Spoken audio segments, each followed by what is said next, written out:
महाराष्ट्र सरकार में मंत्री और शिवसेना नेता संजय शिरसाट ने आज संभाजी नगर में पत्रकारों से बात करते हुए राजनीतिक जगत से जुड़े कई मुद्दों पर अपनी प्रतिक्रिया दी। इस दौरान उन्होंने सैफ अली खान पर हुए हमले पर भी प्रतिक्रिया दी। उन्होंने कहा कि बांद्रा के असुरक्षित होने के लिए कुछ जनप्रतिनिधि जिम्मेदार है। जितेंद्र आव्हाडच्या भी डोक्यावर थोडासा परिणाम झाल्यासारखं वाटतं। त्या सैफ अली खानने त्याच्या मुलाचं नाव तैमूर ठेवावं, औरंगजेब ठेवावं का अफजल खान ठेवावं, काय करायचं आम्हाला त्याच्याशी? त्याच्यामुळे एवढा काय फरक पडतोय आम्हाला?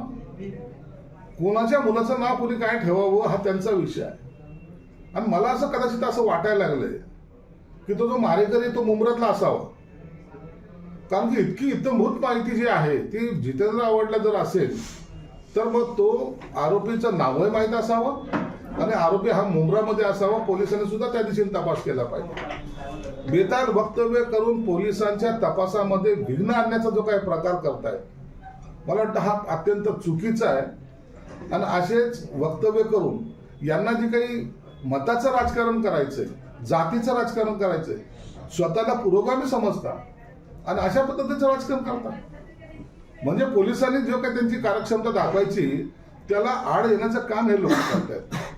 म्हणून आम्ही या अशा गोष्टीकडे लक्ष देत नाही आणि अशा गोष्टी हे राजकीय नेत्यांनी करू नये ही त्यांना विनंती राहणार आहे। नका बोलू असं।